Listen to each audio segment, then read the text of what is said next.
같이 기도하시겠습니다. 은혜와 사랑이 충만하신 거룩하신 아버지 하나님, 귀한 사랑에 언제나 감사드립니다. 하나님의 귀한 능력과 은혜와 사랑으로 저희들 구원해 주시고, 또 지금 이 시간까지 주님의 은혜와 거룩하신 몸된 교회 안에 우리의 남은 삶 살아갈 수 있도록 도와주시고 인도해 주시는 모든 은혜를 진심으로 감사를 드립니다. 하루하루 지나가는 시간 속에서 하나님께로부터 받은 그 은혜와 사랑이 얼마나 큰 것인지 늘 기억할 수 있도록 도와주시고, 그 은혜의 참된 모습, 거짓 없는 모습으로 보답하는 귀한 삶을 살아갈 수 있도록 늘 일깨워 주시고 인도해 주옵소서. 세상은 시간이 갈수록 더 혼란스럽고 어지러워져 가고 큰 바람이 불어가고 있습니다. 이러한 세상을 살아가는 우리 그리스도인들이 온전히 소금과 빛의 역할을 할 수 있도록 도와주시고, 세상 헛된 것들, 의미 없는 것들, 죄악된 것들 가운데 우리의 마음과 생각 빼앗기지 아니하도록 늘 일깨워 주시고 인도해 주옵소서. 이번 한 주간에도 많은 곳에서 주님의 복음이 증거되고 있습니다. 증거되는 곳곳마다 주 성령님께서 역사해 주셔서 이뤄진 영혼들이 구원을 받을 수 있도록 도와주시고 인도해 주옵소서. 오늘도 말씀 앞에 나오신 모든 분들 위해 귀한 은혜로 또 귀한 말씀으로 주님께서 도와주시고, 또 부득이하게 함께 하지 못한 분들 위에도 주님의 귀한 사랑 잊어버리지 않도록 주님께서 더욱 붙들어 주시고 인도해 주옵소서. 이 시간 온전히 주 성령님께만 의지하고 부탁드립니다. 감사드리면서 예수님 이름으로 기도 올렸습니다. 아멘. 우리 디모데 전서 6장 찾겠습니다. 디모데 전서 6장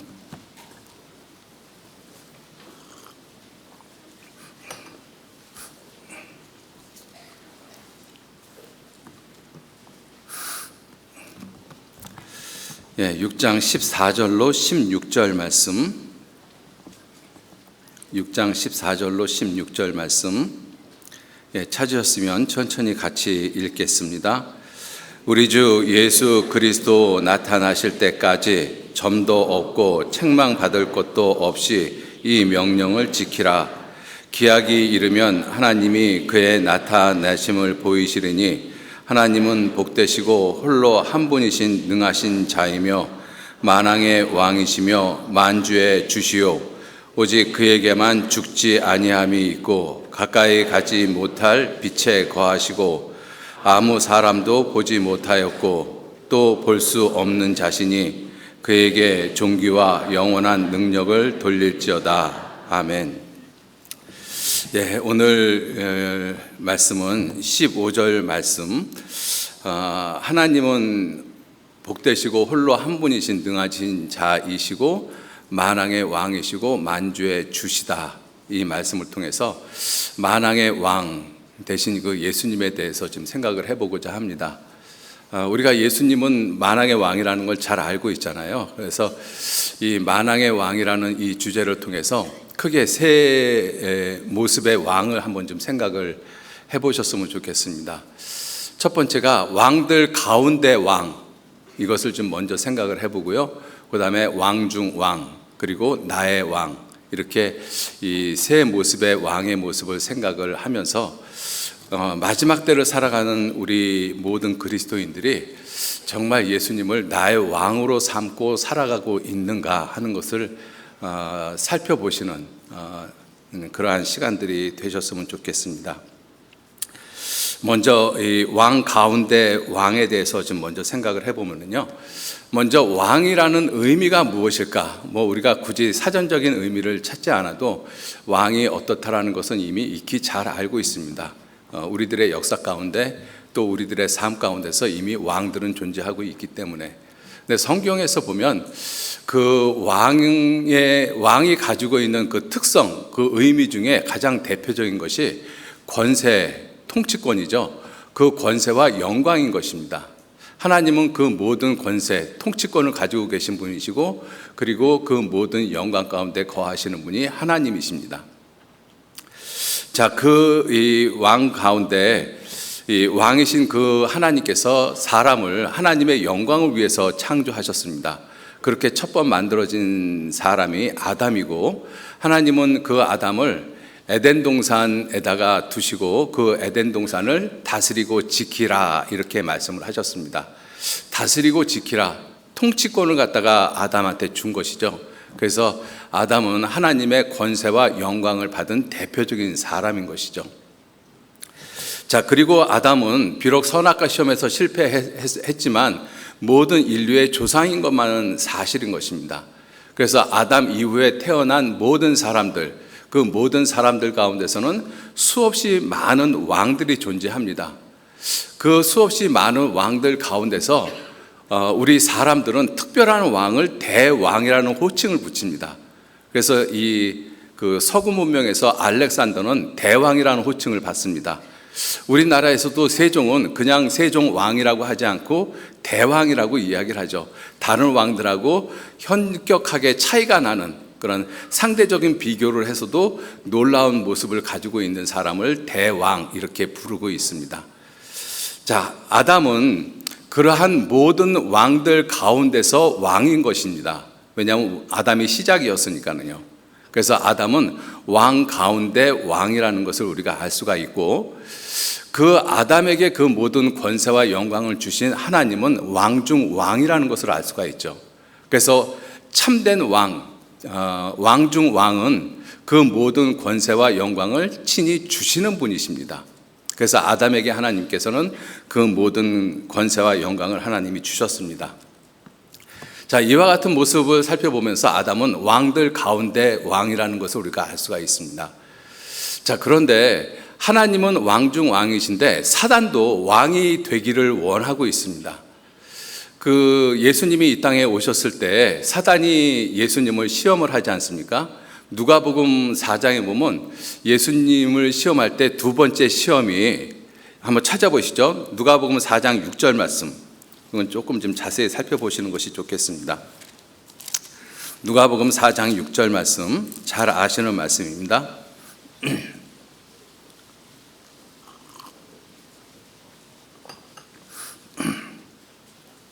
4장 6절 5절 말씀서부터 제가 읽겠습니다. 마귀가 또 예수를 이끌고 올라가서 순식간에 천하 만국을 보이며 가로되 이 모든 권세와 그 영광을 내가 네게 주리라. 이것은 네게 넘겨준 것이므로 나의 원하는 자에게 주노라. 이 모든 권세와 그 영광을 주실 수 있는 분은 오직 하나님 한 분이신데 아담이 선악과 시험에 실패함으로써 아담에게 주신 모든 권세와 영광을 아담은 마귀에게 빼앗겼던 것입니다. 그것을 하나님의 영광을 되찾으러 오신 그 예수님에게 마귀가 하는 말이 이 영광, 이 권세 내가 네게 주겠다. 내가 네게 권세와 영광을 주겠다. 그게 무슨 의미겠어요? 내가 네 왕이 되겠다는 뜻입니다. 그죠? 왜? 진정한 왕이 권세를 줄 수 있기 때문에 그렇습니다. 우리가 당연하지만 진자는 이긴 자의 종이 된다라고 말씀을 하셨습니다. 빚진 자는 체주의 종이 된다. 잠언 22장 7절 말씀에도 그렇게 돼 있고 히브리서 7장 7절 말씀에는 패일원하고 낮은 자가 높은 자에게 복 빔을 받느니라. 그 말씀은 높은 자가 낮은 자에게 복을 준다는 것이죠. 그래서 진정한 왕이 다른 자에게 그 모든 권세와 영광을 준다는 것입니다. 그런데 여기서 이 마귀가 예수님에게 이 모든 권세와 영광은 내가 원하는 자에게 주노라. 마치 자기가 왕인 것 같은 그러한 모습으로 예수님에게 말을 하고 있잖아요. 자, 그 예수님께서는 하나님의 빼앗긴 영광을 찾으러 오신 분인 것은 분명하지만 마귀에게 영광을 받아서 그 모든 이 권세와 영광을 도로 회복하신 것이 아닌 것입니다. 예수님은 마귀의 이 시험을 물리치셨어요. 그 물리치신 그 모습이 무엇이냐면 예수님께서는 마귀가 주는 그 권세와 영광을 받은 것이 아니라 빼앗은 것입니다. 그래서 마태복음 12장 29절 말씀에 강한 자를 결박지 않고야 어찌 그 강한 자의 집에 들어가서 늑탈하겠느냐, 결박한 후에 그 집을 늑탈하리라. 그래서 예수님은 마귀의 권세와 영광을 받은 것이 아니라 빼앗은 것입니다. 만일 예수님께서 마귀가 주는 권세와 영광을 절을 함으로써 받았다라고 한다면 영광은 회복이 되어지겠지만 예수는 마귀의 종이 되는 모습, 마귀가 왕이 되는 모습이 되어버립니다. 그래서 예수님께서는 마귀가 주는 영광을 받은 것이 아니라 빼앗은 것이죠. 그래서 이 마귀는 이 성경 창세기 3장 15절에 예언되어진 말씀처럼 너는 여자의 후손의 발꿈치를 상하게 할 것이고 여자의 후손은 내 머리를 상하게 할 것이라. 그래서 이 세상 임금인 마귀를 심판하시고 멸하시고 그리고 그가 빼앗았던 그 모든 권세와 영광을 도로 찾으신 것입니다. 그래서 예수님은 만왕의 왕이 되셨다라는 것을 우리가 알 수가 있죠.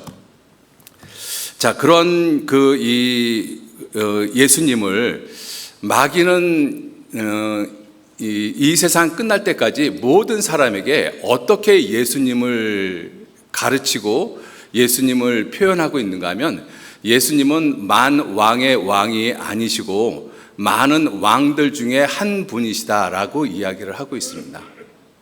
놀랍게도 하나님을 믿는다라고 하는 많은 사람들, 교황을 비롯해서 또 신부님들, 또 심지어 목사님들까지도, 신학자들까지도 예수님의 신성을 부인하고 단지 위대하신 분,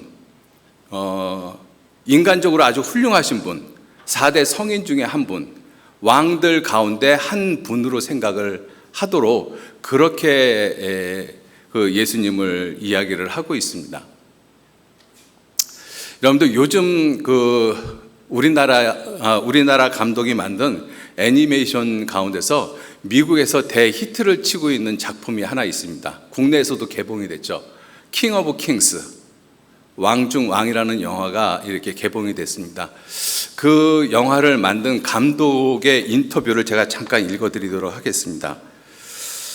그 인터뷰한 그 감독이 이렇게 말을 하고 있습니다. 감독은 작가나 감독으로 검증된 적이 없기 때문에 시장에서 실패할 기회가 주어지지 않는다고 생각했다면서 무조건 성공하는 콘텐츠를 제작해야 했다. 자료를 조사해 보니까 시간이 오래 걸리더라도 북미에서는, 미국을 가리키고 있죠. 북미에서는 기독교 콘텐츠가 돈을 잃지 않더라. 투자자들이 돈을 잃으면 안 된다는 생각이 가장 먼저 앞섰다. 그래서 만든 것이 킹 오브 킹스 영화입니다.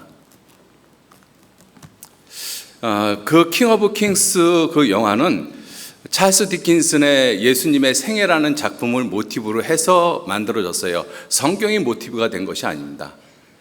찰스 디킨슨은 성경을 토대로 해서 예수님의 생애라는 그 소설을 썼어요. 근데 그 소설 속에 나오는 그 예수님은 아주 좋은 사람, 훌륭한 선생님, 훌륭한 멘토, 본받아야 될 분, 많은 사람을 위로해 주시는 분. 그래서 그분에게 가면 마음의 평안을 얻고 또 따뜻함도 느끼고 또 눈물도 흘리고 그러한 훌륭하고 좋으신 분으로 묘사를 합니다. 그 영화에 나오는 그 대사 중에 성경 구절이 한 구절이 있습니다. 마가복음 10장 45절 말씀인데 인자에 온 것은 섬김을 받으려 함이 아니요 도리어 섬기려 하고 자기 목숨을 많은 사람의 대속물로 주려 함이라. 성경은 사복음서는 분명하게 대속물로 주려 함이라 라고 표현하고 있습니다. 근데 그 영화에서는 그 대사를 이렇게 바꿨습니다. 많은 사람의 유익을 위함이라. 많은 사람의 이익을 위함이라. 그래서 예수님을 믿으면 삶이 풍요로워지고 상처난 마음이 위로를 받고 그 이상은 아무것도 아니라는 것이죠. 예수님이 내 죄를 용서하시고 내 영혼을 구원하시는 구원자, 하나님이신 그것은 제외하고 인간적으로 훌륭하고 인간적으로 따뜻한 분. 그래서 심지어 구원받은 그리스도인들도 그 영화를 보시면서 많은 눈물을 흘리십니다. 물론 그게 잘못된 것은 아니죠. 그런데 구원받은 그리스도인들이 그 영화를 보면서 정말 얼마나 옳게 분별하면서 그 영화를 보셨을까 하는 그 의문도 생깁니다. 예수님을 왕들 가운데 한 분으로 표현하고 있는 그 영화를 보면서 과연 예수님을 어떻게 생각을 했을까? 그것을 한번 좀 생각을 해 보셨으면 좋겠습니다. 그래서 예수님이 하나의 돈을 버는 콘텐츠, 문화 콘텐츠로 전락해버린 시대, 그래서 마지막 때의 모습을 디모데후서 3장 1절에는 말세에 고통하는 때가 이른다, 이 말씀을 하시면서 4절 말씀에 쾌락 사랑하기를 하나님 사랑하는 것보다 더하며, 마태복음 5장에 하나님과 재물을 겸하여 섬길 수 없다라고 말씀하셨거든요. 그런데 디모데후서 3장 말세에는 하나님과 쾌락을 비교하는 것이 아니라 쾌락이 하나님 사랑하는 것보다 훨씬 앞서 있어요. 그래서 우리가 살아가고 있는 이 모든 시대에는 옳고 그른 것이 중요한 것이 아니라 재미있느냐 재미없느냐가 정말로 중요한 시대가 되어버렸습니다. 예수님이 구원자이시고 하나님이시고 그것은 난 모르겠다. 그런데 예수님을 인해서 돈을 벌 수 있다라면 돈을 벌어야 한다는 시대가 우리가 살고 있는 시대입니다. 예수님이 문화 콘텐츠가 되어버렸어요. 우리가 이러한 시대를 살아가면서 예수님에 대한 올바른 생각을 갖고 살아가지 못한다라면 구원받은 그리스도인이라고 해도 예수님하고 상관없는 삶을 얼마든지 살아갈 수 있겠다라는 생각이 듭니다. 누가복음 7장에 바리새인 시몬이 예수님을 자기 집으로 초청을 했어요. 자, 그리고 그 예수님이 그 집에 앉으셨을 때 죄 많은 한 여인이 나와서 예수님 뒤에서 울며 눈물로 예수님의 발을 적시고 자기 머리털로 예수님의 발을 닦고 그리고 그 발에 입맞추기를 쉬지 아니하고 그리고 향유 옥합을 깨서 예수님의 머리에 부었습니다. 그것을 본 그 집 주인인 시몬이 마음에 이르기를, 야, 저분이 하나님께로부터 오신 분이라고 하는데 정말 하나님께로부터 오신 분이라면 저 여자, 자기를 만지는 저 여자가 어떠한 죄인인지 왜 모르실까? 그 마음을 예수님이 읽으시고 시몬에게 물었습니다. 시몬아, 내가 네게 할 말이 있다. 시몬이 대답하소서. 빚 주는 자에게 빚진 자 둘이 있는데 하나는 50데나리온을 줬고 하나는 500데나리온을 줬다. 둘 다 갚을 것이 없어 탕감해 줬다. 누가 더 탕감해 준 자를 더 고마워하겠느냐? 시몬이 이야기하기를, 예, 많이 탕감받은 자니이다. 내 말이 옳다.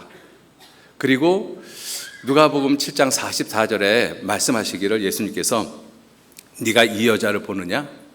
너는 네가 나를 초청해서 내가 네 집에 들어왔는데 너는 나에게 발 씻을 물도 주지 않았는데 이 여인은 눈물로 내 발을 적시고 자기 머리털로 닦았다. 너하고 이 여인하고 차이가 무엇이냐? 궁극적인 차이는 사랑함이 많고 적음이라고 말씀하셨어요. 많이 사함을 받은 자는 많이 사랑하느니라. 그럼 많이 사랑하고 많이 사랑하지 못하는 차이가 무엇일까? 예수님을 어떻게 생각하느냐 하는 것입니다. 자기 집에 초대한 그 시몬, 바리새인 시몬은 예수님을 자기 집에 초대한 많은 사람 중에 한 사람으로 생각한 거예요. 그 시몬 바리새인의 집에 얼마나 많은 사람들이 초대를 받았겠습니까? 그렇게 많이 초대받은 사람 중에 한 분이 예수님이신 거예요. 그러니 그 예수님에게 발 씻음을 주던 주지 않든 그게 크게 중요하지가 않은 것이죠. 왜? 그러한 사람들 가운데 자기 집에 온 사람들 중에 한 사람이었으니까. 근데 이 여인은 그 예수님을 하나님으로 생각하신 것입니다. 자기 죄를 용서해 주실 분으로 생각한 것이죠. 예수님을 어떻게 생각하느냐에 따라서 모습은 전혀 달라진다는 것을 우리가 알 수가 있어요. 예수님을 많은 왕들 중에 한 사람, 좋은 사람 중에 한 사람, 종교가들 중에 한 사람, 훌륭한 멘토 가운데 한 사람, 성인 중에 한 사람, 이렇게 예수님을 생각을 하면 구원하고는 거리가 멉니다. 그 예수님은 단지 이익의 도구가 될 뿐이에요. 예수님은 많은 왕들 중에서 상대적으로 뛰어난 왕이 아닙니다. 예수님은 왕 중 왕이시거든요. 예수님은 모든 왕 위에 초월해서 계시는 분이십니다. 왕 중 왕이시거든요. 여러분들, 하나님은 많은 신들 가운데 한 분이 아니시잖아요. 세상에서는 수없이 많은 신들, 세상에는 많은 신과 많은 주가 있다. 많은 신들, 그 잡신이라고 이야기를 하는 것이거든요. 귀신들을 가리키고 있습니다. 그러한 잡신들 중에 하나가 하나님이 아니라고 말씀하셨습니다. 신명기 10장 17절 말씀에 우리 하나님 여호와는 신의 신이며 만주의 주시라, 그렇게 말씀하시거든요. 신의 신이시고 주의 주시라. 신들 위에 초월해서 계신 분이 하나님이십니다. 시편 95편 잠깐 좀 보시죠. 시편 95편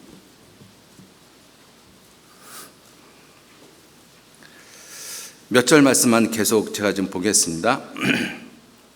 시편 95편 3절 제가 읽겠습니다. 대저 여호와는 크신 하나님이시요 모든 신 위에 크신 왕이로다. 모든 신 위에 크신 왕이라고 말씀하셨습니다. 이게 무슨 뜻이에요?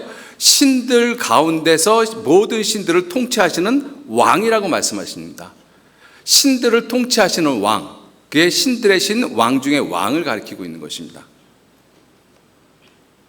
또 시편 96편 4절 말씀에 여호와는 광대하시니 극진히 찬양할 것이요 모든 신보다 경외할 것이며, 그러니까 다른 신들을 섬기는 그러한 모습으로 하나님을 섬겨서는 안 된다라는 것입니다. 모든 신보다 경외할 것이다 라고 말씀을 하셨습니다. 만방의 신은, 만방의 모든 신은 헛것이요 여호와께서는 하늘을 지으셨음이로다. 존귀와 위엄이 그 앞에 있으며 능력과 아름다움이 그 성소에 계신 그 왕 중 왕이신 하나님, 신들의 신이신 분이 우리 여호와 하나님이십니다.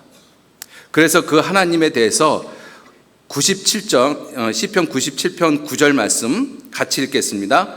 여호와여, 주는 온 땅 위에 지존하시고 모든 신 위에 초월하시나이다. 여러분들, 하나님 예수님은 모든 신들 위에, 모든 사람 왕들 위에 상대적 비교 우위를 차지하는 우월자가 아니십니다. 우월자가 아니라 초월자이신 걸 아셔야 돼요. 왕들 가운데 왕이라고 하면 그 왕은 상대적인 우월자인 것이죠. 하나님은 우월자가 아니라 초월자이십니다. 모든 신 위에 초월하시나이다.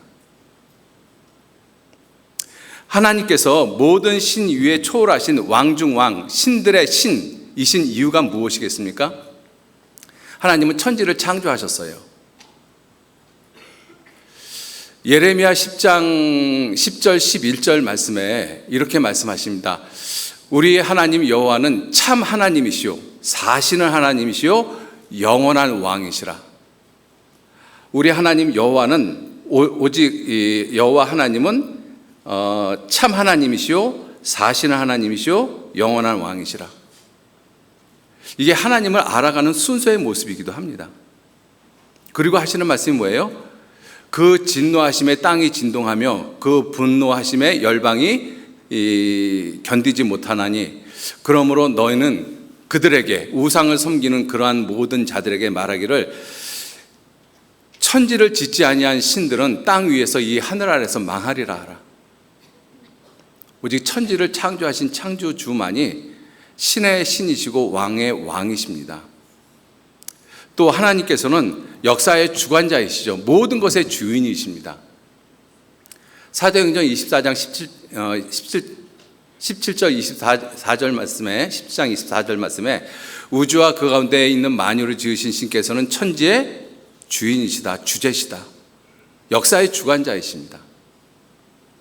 그리고 모든 권세, 모든 왕들에게 권세와 영광을 친히 주시는 분이십니다.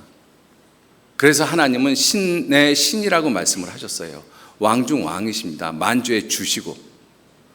예수님 또한 왕 중의 왕이시죠. 예수님이 왕 중의 왕이신 이유가 무엇이에요? 첫 번째가 그분은 하나님이십니다. 단지 사람만이 아니시잖아요. 그분은 하나님이시거든요. 하나님이 사람이 되신 분이십니다. 우리는 설교를 통해서 늘 듣는 말씀이 그 말씀이잖아요. 예수님은 하나님이시다. 그죠? 천지를 창조하신 창조주 하나님, 구약의 여호와 하나님, 나를 대신해서 십자가에 돌아가신 하나님, 구원자 하나님. 그죠?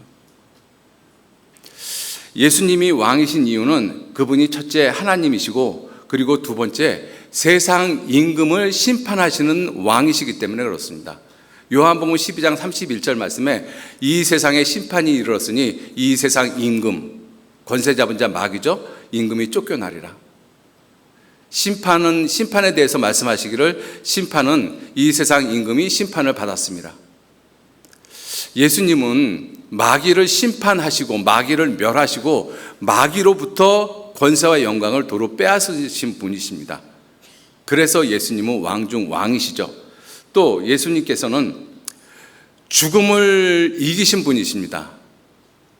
히브리서 2장 14절 15절 말씀해 보시면 우리가 혈육에 속한 것 같이 예수님도 우리와 같은 육체를 가지고 이 세상에 오셨다. 그 이유는 무엇이냐? 사망으로 말미암아 사망의 권세 잡은 자 마귀를 없이 하시며 죽기를 무서함으로 일생에 매여 종로를 타는 모든 자를 놓아주려 하심이라. 예수님이 죽고 끝나신 것이 아니라 예수님은 부활하셨지 않습니까? 그래서 사망을 이기셨습니다. 여러분들, 이 세상에서 사망을 이긴 존재는 하나도 없어요. 아무리 이 세상의 대왕이라 할지라도 다 사망으로 말미암아 모든 것이 다 끝났습니다. 그들은 왕들 가운데 한 왕, 사람 가운데 훌륭한 사람들이었기 때문에, 예수님은 왕 중 왕이셨기 때문에 사망을 패하셨습니다. 사망의 권세 잡은 자 마귀를 없이 하셨습니다. 그래서 예수님을 왕 중 왕이라고 말씀을 하고 있는 것이죠.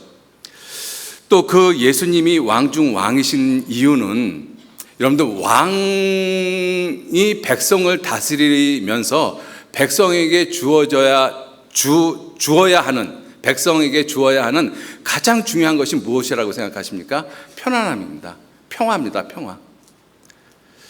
모든 시대, 아담 이후로부터 지금까지, 이 세상 끝날 때까지 모든 사람이 원하는 것은 평화입니다. 왜냐하면 세상에 전쟁의 소문이 끝이 없이 돌고 있잖아요. 그 전쟁 때문에 수없이 많은 사람이 죽어가고 내 남편이 죽고 내 자식이 죽고. 그러니까 사람들은 평화를 원합니다. 그래서 태평성대를 이루는 왕의 대표적인 그 모습이 무엇이냐면 사람들에게 염려 걱정 없이 편안한 삶을 살게 해주는 것. 그죠? 여러분들, 백성들은 정치에 별로 관심 없어요. 백성들은 내가 잘 먹고 편안하고 내 자식 잘 키우면 그것으로 족합니다. 정치가 어떻게 되든 별로 상관 안 해요. 태평성대를 이루는 것이잖아요. 그죠? 예수님이 마태복음 11장 28절 말씀에 수고하고 무거운 짐진 자들아 다 내게로 오라 내가 너희를 쉬게 하리라. 왕 중 왕이시기 때문에 그렇습니다. 요한복음 14장 1절 말씀에 너희는 마음에 근심하지 말라 하나님을 믿으니 또 나를 믿으라. 그리고 하시는 말씀이 뭐예요? 내 아버지 집에는 거할 것이 많도다. 내가 너희를 위하여 처소를 예비하러 가노니 가서 너희를 위하여 처소를 예비하면 내가 다시 와서 나 있는 곳에 너희도 있게 하리라. 그 예수님이 마련하러 가신 그 처소는 죽음이 없는 곳입니다. 눈물이 없는 곳입니다. 애통함이나 곡하는 것이 없는 곳. 처음 것들이 다 지나간 곳. 정말 평안함이 있는 곳. 그래서 예수님이 부활하신 다음에 제일 먼저 하신 말씀이 뭐예요? 너에게 평강이 있을지어다. 왕이시기 때문에 그렇습니다. 그죠? 우리에게 영원한 평강을 주시는 분이셔요. 영원한 평강. 또 왕의 모습은, 진정한 왕의 모습은 백성들이 굶지 않아야 돼요. 여러분들, 우리가 이 세상에 살면서 우리가 지금처럼 풍요로운 세상에 살 때는 양식이 그리 중요하지 않다라고 생각을 합니다. 그런데 흉년이 오고 먹을 것이 없으면 금덩이가 수없이 쌓여 있어도 그것을 먹어서 배를 채울 수는 없잖아요. 그때는 쌀 한 톨, 한 주먹의 밥이 훨씬 더 중요한 것이죠. 이 누가복음 15장에 보면 탕자가 아버지 집을 떠나서 굶주리고 배고팠을 때 제일 먼저 생각난 것이 뭐예요? 내 아버지 집에는 양식이 풍족한 분이 얼마나 많은고. 여러분들, 우리가 살고 있는 이 세상은 아담이 선악과 시험에 실패한 이후로 저주받은 세상이 됐습니다. 저주받은 세상이라는 뜻이 뭐예요? 수고하고 땀 흘리고 노력해야지만 겨우 먹을 수 있다는 것입니다. 너는 종신토록 수고해야 땅은 내게 소산을 낼 것이라. 그 모습이 우리들이 살고 있는 모습이잖아요. 그러니까 모든 사람은 결국은 무엇 때문에 수고하는가 하면 양식 때문에 수고합니다. 양식 때문에, 먹을 것 때문에. 왜? 먹을 것이 없으면 죽으니까. 그런데 그 먹을 것이 절대적으로 필요한 백성에게 먹을 것을 걱정 안 하도록 한다는 것이 얼마나 놀라운 왕의 모습입니까? 시편 132편 보시죠.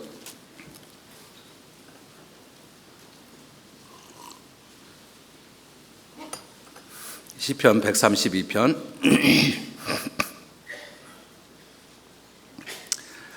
다윗이 이 야일의 밭에서 성막을 발견하고 성막을 발견한 이후에 하나님의 임재를 통해서 야곱에게 여러 가지 약속을 하셨습니다.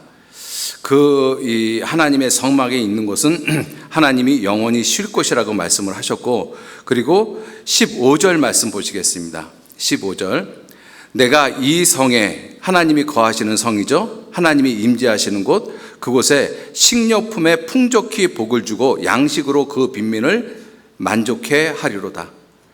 그 성에 식료품에 풍족하게 복을 주고 양식으로 만족하게 한다. 이게 진정한 왕입니다. 백성으로 하여금 먹을 것에 더 이상 걱정하게 하지 않는 것.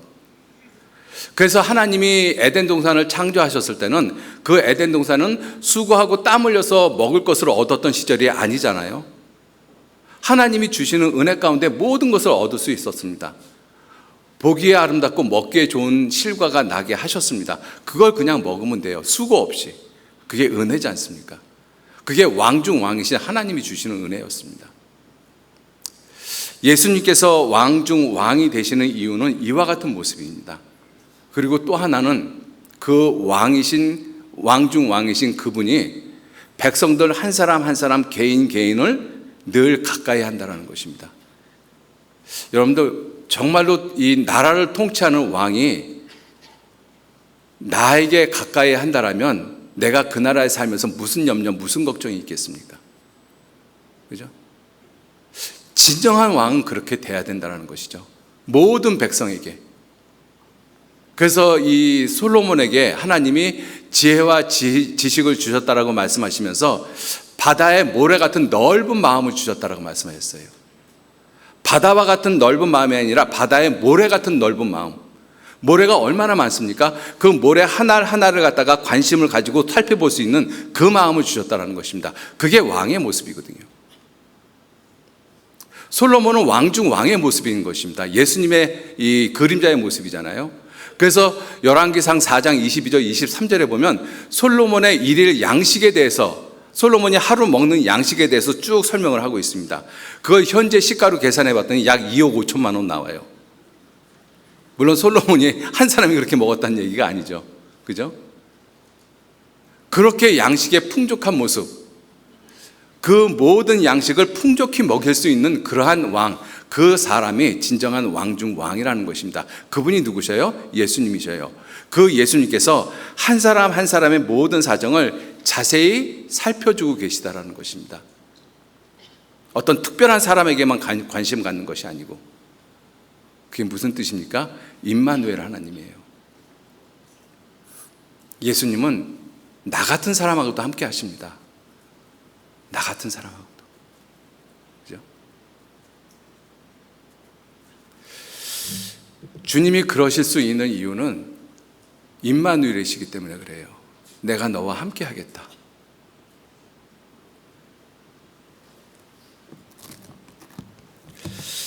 자, 그러한 이 예수님께서, 왕중 왕이신 그 예수님께서 내 하나님이 되셔야 돼요.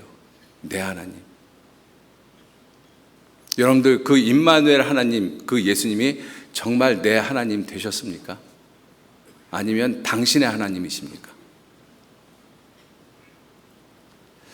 이스라엘 초대왕 사울은 사무엘에게 이야기를 하면서, 자기의 잘못된 것을 이야기를 하면서 당신의 왕 하나님께, 당신의 하나님께 기도해 주옵소서, 당신의 하나님께 제사 드리려고 한 것입니다. 사울은 하나님을 이야기를 하면서 하나님과 계속 거리를 둬요. 내 하나님이 아니라 당신의 하나님, 당신의 하나님. 하나님을 믿기는 믿지만 하나님으로부터 일정한 간격을 두고 살아가는 사울의 모습인 것입니다. 그래서 늘 당신의 하나님이었어요. 당신의 하나님. 여러분들, 다윗은 당신의 하나님이라고 부르지 않습니다. 시편 5편 2절에 보면 나의 왕 나의 하나님이여 내가 주께 부르짖나이다. 나의 기도를 들어소서. 왕인 다윗이 하나님께 기도해요. 나의 왕 나의 하나님이여 나의 부르짖는 소리에 귀를 기울이소서. 내가 정말 예수님을 나의 왕으로 섬기고 있는지 아니면 당신의 왕으로 섬기고 있는지 우리들 한번 좀 생각을 해보셨으면 좋겠어요. 우리가 하나님을 알아가는 모습은 굉장히 중요합니다. 호세아 6장 3절 말씀에도 호세아 선지자를 통해서 하나님 말씀하시기를 우리가 여호와를 알자, 힘써 여호와를 알자. 여호와를 알지 못하기 때문에 망합니다. 그죠? 그 하나님을 알아가는 모습을 한번 좀 가만히 한번 생각을 해보시죠. 예레미야 10장 10절 말씀에 오직 여호와는 참 하나님이시요 사시는 하나님이시요 영원한 왕이시라. 그것이 하나님을 알아가는 순서예요. 하나님이 많은 신들 가운데 한 분이 아니라 참 하나님. 요한복음 5장 20절 말씀에도 그는 참 하나님이시요 영생이시라.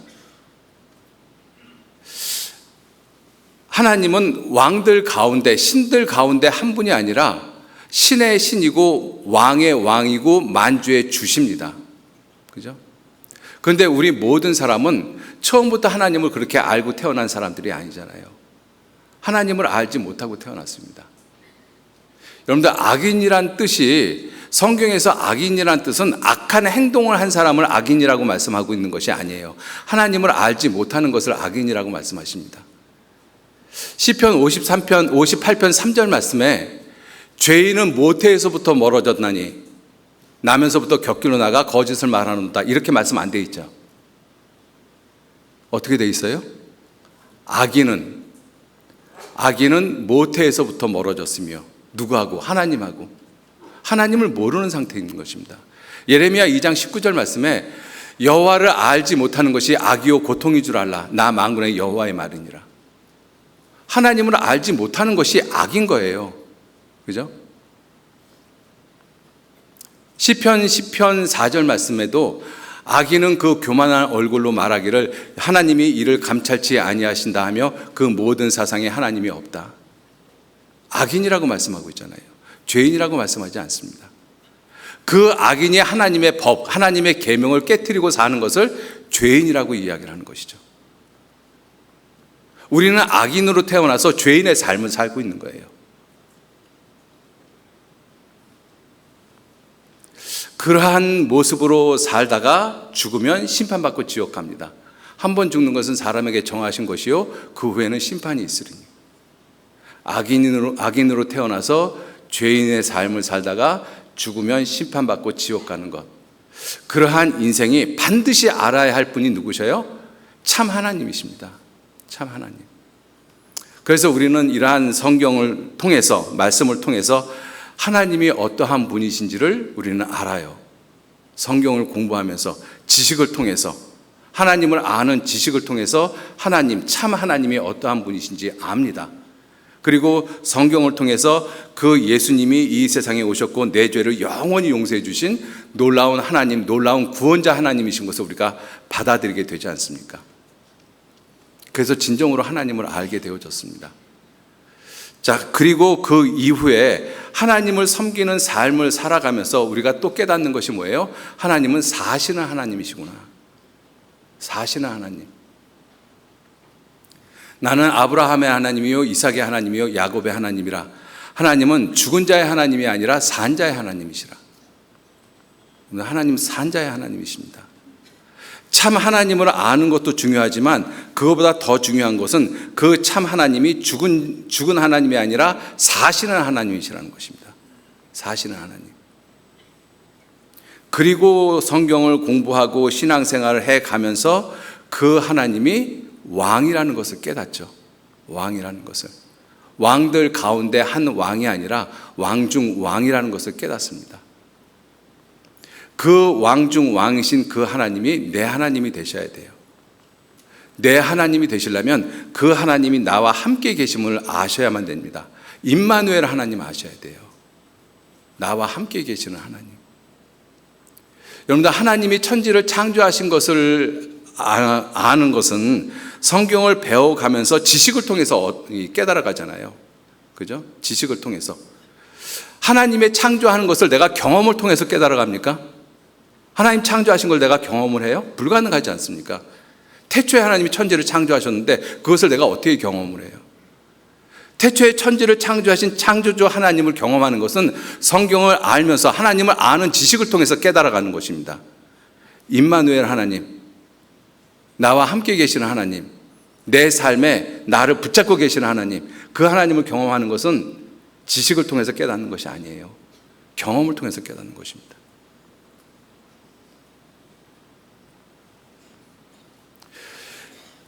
우리가 구원받고 살면서 하나님을 얼마나 경험하십니까? 임마누엘 하나님. 그 임마누엘 하나님이 내게 왕 중 왕이시라. 그 임마누엘이 누구셔요? 예수님의 이름입니다. 그 이름을 임마누엘이라 하라. 예수님의 이름이 임마누엘입니다. 나와 함께 계시겠다.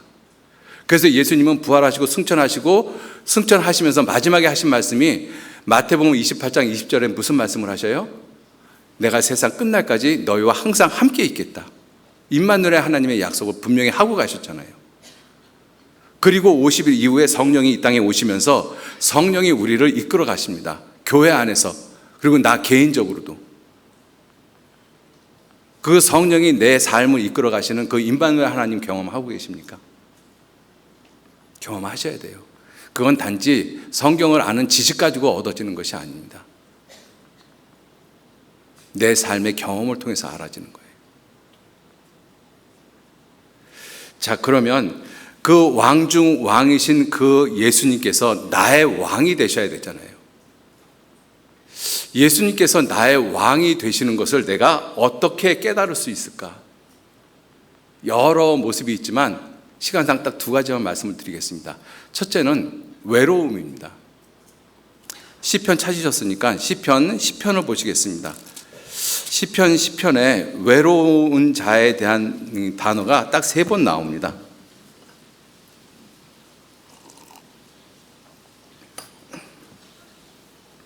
8절 말씀에 저가 향촌 유벽한 곳에 앉으며 그 은밀한 곳에서 무죄한 자를 죽이나 그 눈은 외로운 자를 엿보나이다. 10절 저가 굽으려 엎드리니 그 강포로 인하여 외로운 자가 넘어지나이다. 14절 같이 읽겠습니다. 주께서는 보셨나이다. 자네와 원한을 감찰하시고 주의 손으로 갚으려 하시오니 외로운 자가 주를 의지하나이다. 주는 벌써부터 고아를 도우시는 자신이다. 예, 외로운 자. 여기서 외로운 자는 홀로 떨어져 있다라는 그 쓸쓸함, 그런 것을 의미하는 것이 아닙니다. 여러분들, 하나님께서 홀로 또는 외롭다라는 표현을 쓸 때는 인간적인 어떤 쓸쓸함, 그러한 것을 표현하는 것이 아니라 하나님 밖에는 그 능력이 없다라는 것을 표현할 때 쓰십니다. 하나님은 홀로 하늘을 펴셨다. 그죠? 나와 함께 한 자가 없느니라. 거기서 그 외로움의 모습은 인간적인 쓸쓸함이 아니라 그와 같은 하나님의 능력을 가지신 분은 왕중왕이신 하나님밖에 없다라는 것을 강조하고 있는 표현이죠. 그런데 이 시편에서 이 외로운 자는 원어적인 의미가 무슨 뜻이냐면 도울 자가 없는 사람이라는 뜻입니다. 그래서 뭐라고 말씀을 했는가 하면 주는 벌써부터 고아를 도우시는 자십니다. 우리 모든 사람은 도움이 필요한데 도울 자가 없는 사람들입니다. 여러분들, 사람은 진정으로 내게 도움이 되지 못해요. 여러분들, 부모는 자식을 돕습니다. 자식이 힘들고 자식이 망하고 자식이 정말 어려우면 집도 팔고 논도 팔고 차도 팔고 배도 팔고 있는 거 다 팔아서 자식 줘요. 그죠? 정말 그렇게 자식을 돕잖아요. 그런데 자식이 죽을 상황이 됐어요. 어떻게 돕습니까? 대신 죽어요? 못 죽어요. 그래서 도울 자가 없다는 것입니다. 그 도울 자가 없는 상황에 처해 있을 때 비로소 임마누엘 하나님을 부르짖습니다. 내 삶에서. 사람은 아무도 나를 돕지 못해요. 도울 사람이 없습니다. 그것이 진정 깨달아지는 그 외로움에 처해 있을 때, 그때 비로소 임마누엘 하나님, 나와 함께 계시는 하나님, 그걸 깨닫습니다. 여러분, 한번 생각해 보세요. 내가 지금 힘들고 어려운데 주변에서 나를 막 도와주고 있어요. 정말 임마누엘 하나님 깨닫겠습니까? 하나님의 사랑은 깨닫죠. 아, 하나님의 사랑이 이렇게 내게 다가오는구나. 이건 깨달을지 모르겠지만 정말 하나님이 나와 함께 계시다는 걸 깨닫기는 어렵습니다. 왜? 주변의 형제자매들이 나와 함께 계시는 것을 깨닫고 있으니까. 근데 정말로 누구도 도와줄 수 없는 상황이 되어지면 그때 임마누엘 하나님 깨닫습니다. 한 권 보시죠. 디모데전서 5장 보시겠습니다. 디모데전서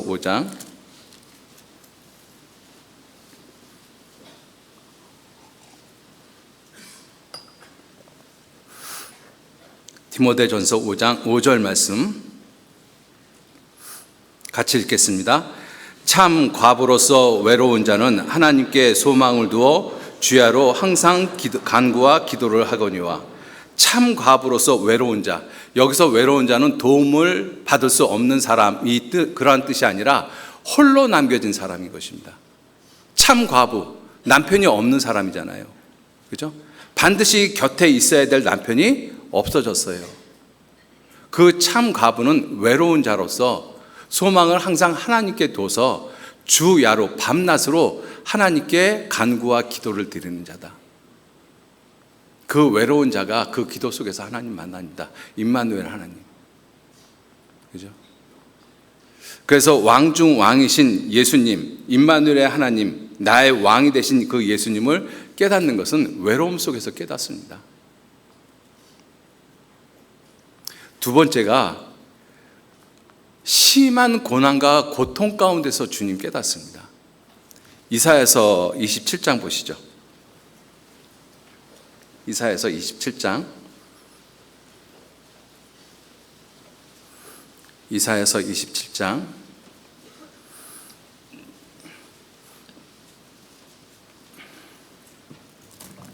7절 8절 말씀, 7절 8절 같이 읽겠습니다. 주께서 그 백성을 치셨은들 그 백성을 친 자들을 치심과 같았겠으며 백성이 살육을 당하였은들 백성을 도륙한 자의 살육을 당함과 같았겠느냐. 주께서 백성을 적당하게 견책하사 쫓아내실 때에 동풍 부는 날에 폭풍으로 그들을 옮기셨느니라. 이 말씀은 이스라엘 백성들이 우상 숭배 때문에 망합니다. 그래서 북쪽 이스라엘은 BC 722년에 아시리아 제국에 의해서 망하고 남쪽 유다는 BC 586년에 바벨론에 의해서 망해요. 이스라엘을 중심으로 해서 이스라엘이 우리나라처럼 북반구에 위치하고 있습니다. 우리나라는 제주도가 북위 34도, 그리고 개성이 서울을 넘어서 개성이 38도 선입니다. 그래서 이 남한은 34도에서 38도 선 북위에 있는 것이죠. 이스라엘은 30도에서 34도 선에 있습니다. 북반구에 있습니다. 그 북쪽에서 정북이 이 러시아, 지금은 현재 러시아고 이때 당시에는 북쪽이 아시리아 제국, 거대한 아시리아 제국이 있었어요. 그리고 동쪽에는 바벨론 제국이 있었습니다. 그래서 이스라엘은 중앙에 있으면서 동서남북 사방에 바람을 맞는 곳이었어요. 그죠? 자, 이스라엘 백성들은 하나님의 말씀을 불순종하면서 계속 우상 숭배를 했습니다. 그 우상 숭배하는 것 때문에 하나님이 그들을 치셨어요. 그래서 바벨론 제국을 들어서 동풍을 불게 하셔서 결국은 이스라엘을 완전히 멸망시켜 버렸습니다. 그리고 이스라엘을 바벨론으로 옮기셨어요. 그리고 70년 바벨론 포로 생활을 마치고 이스라엘 백성들이 돌아왔을 때 그들에게 나타난 놀라운 현상이 하나 있습니다. 그것이 무엇이냐면 다시는 우상 숭배하지 않습니다. 이스라엘 백성들이 그와 같이 멸망하기 전까지만 해도 이스라엘은 총체적으로 우상을 숭배하는 나라가 되어버렸어요. 백성들도 선지자들도 제사장들도 왕들도, 하다못해 솔로몬이 지은 하나님의 성전 안에도 우상이 있었어요. 그렇게 우상을 섬기는 그러한 이스라엘 백성들, 모든 지도자들 마음 가운데서 개인적으로 분명히 그런 생각이 들었을 거예요. 아, 이것은 분명히 아니다. 이것은 잘못됐다. 그런데도 그것을 잘못된 우상을 어떻게 할 방법이 없어요. 이스라엘 백성들 스스로도. 그래서 하나님이 바벨론을 들어서 동풍을 불게 해서 그 모든 우상들을 갖다가 전부 다 불태워 버렸습니다. 심지어 하나님의 성전까지 깨끗하게 청소해 버리셨죠. 그리고 포로 귀환하고 돌아온 이후에는 우상 숭배하는 습관이 완전히 없어져 버렸습니다. 여러분들, 우리 인생 가운데서도 수없이 많은 바람이 붑니다. 성경에서 서풍은 편안함을 주고 모든 것이 지나가고 새롭게 시작이 되어지는 그러한 모습을 표현할 때 서풍을 불게 했다라는 말씀을 하셔요. 애굽에 10가지 재앙을 내릴 때 메뚜기 재앙을 내리지 않습니까? 출애굽기 10장 13절에 보면 동풍을 불게 해서 메뚜기가 그 온 땅을 덮게 했다라고 말씀하십니다. 그리고 온 땅을 덮게 한 그 메뚜기를 홍해 바다에 빠뜨릴 때는 서풍을 불게 하셨다라고 말씀하시거든요. 그래서 동풍은 재앙을, 파괴, 멸망을 의미하는 것이 동풍인 것입니다. 서풍은 그 모든 것이 지나간 것을 의미하고, 부풍은 찬바람이잖아요. 괴로움, 고통을 이야기하고, 남풍은 욥기 37장 16절 말씀에 내가 남풍으로 인해서 땅이 고요하며 내 의복이 따뜻한 연고를 네가 아느냐, 이렇게 말씀하시거든요. 남풍은 편안함, 평화를 갖다 상징을 하고 있습니다. 서풍, 부풍, 동풍에 대해서는 성경에 나오는 구절이 몇 구절 없어요. 서풍은 딱 한 구절 나옵니다. 부풍은 2구절 나오고, 근데 동풍은 상당히 여러 곳에서 동풍에 대한 말씀이 나와요. 바로가 꿈을 꿨을 때도 동풍의 말은 세약한 이삭이라고 말씀을 하고 있잖아요. 요나가 하나님의 명령을 어기고 다시스로 갈 때 요나서에서는 큰 바람으로 그 배를 깨뜨리셨다라고 하는데, 시편에서는 동풍으로 다시스의 배를 깨뜨렸다라고 말씀하고 있습니다. 동풍은 파괴를 의미하고 있거든요. 호세아서 잠깐 보시죠. 다니엘, 호세아 13장 보시겠습니다.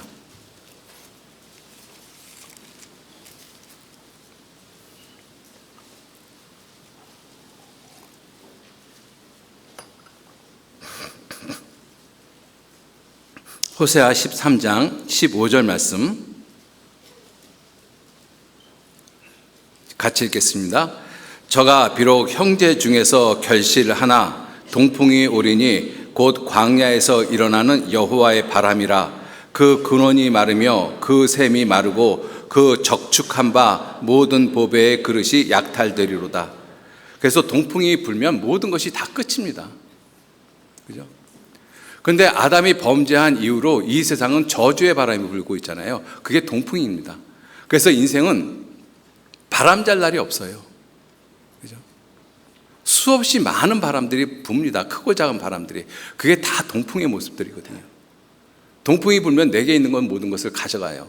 때로는 재산도 가져가고, 때로는 내 사랑하는 자식도 가져가고. 그게 동풍 부는 날의 폭풍입니다. 동풍을 맞는 것도 어려운데 그 동풍 가운데 폭풍 같은 것들이 불어닥치거든요. 여러분들, 이제 우리가 살고 있는 이 세상은 점점 그 폭풍과 같은 날이 다가오고 있습니다. 아담 때부터 7년 환란 전까지가 동풍 부는 날입니다. 이 세상에. 그런데 그러한 세상에 폭풍 같은 날이 와요. 그게 7년 환란입니다. 인류가 전혀 경험해보지 못한 그 끔찍한 고통의 때, 그 폭풍 같은 날이 옵니다. 동풍과 같은 인류의 역사 가운데 폭풍과 같은 날이 반드시 온다라는 것입니다. 우리 인생에서도 마찬가지예요. 동풍이 부는 날에 폭풍 부는 날이 옵니다. 그런데 그것을 내가 어떻게 생각을 할 것이냐, 그것을 좌절이고 끝이라고 생각을 하면 하나님을 원망하고 하나님께 돌아가지 않습니다. 요한계시록 16장을 보시죠. 이 7년 환란 기간 동안에 그 동풍 같은 날 폭풍을 맞이한 그 사람들이 하나님 앞에 하는 행위의 모습을 볼 수가 있습니다. 요한계시록 16장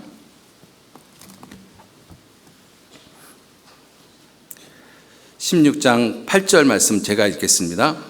넷째가 그 대접을 해에 쏟음에 해가 권세를 받아 불로 사람들을 태우니 사람들이 크게 태움에 태워진지라. 이 재앙들을 행하는 권세를 가지신 하나님의 이름을 회방하며 또 회개하여 영광을 주께 돌리지 아니하더라. 또 다섯째가 그 대접을 짐승의 보좌에 쏟으니 그 나라가 곧 어두워지며 사람들이 아파서 자기 혀를 깨물고 아픈 것과 종기로 인하여 하나님께 돌아가는 것이 아니라 하늘의 하나님을 회방하고 저희 행위를 회개치 아니하더라. 이게 동풍 부는 날에 폭풍을 만나서 모든 것이 끝이고 좌절이고 절망이라고 생각하면 하나님께 돌아가지 않습니다. 그런데 이사야 27장 8절 말씀을 자세히 읽어보면 동풍 부는 날에 폭풍으로 저희를 옮기셨다라고 말씀하십니다. 폭풍으로 저희를 옮기셨다. 그러면 옮기시는 분이 누구셔요? 폭풍으로 옮기시는 분이 누구십니까? 임마누엘 하나님이십니다. 예수님이십니다. 그 폭풍 가운데 함께 계셨던 분이 예수님이셔요.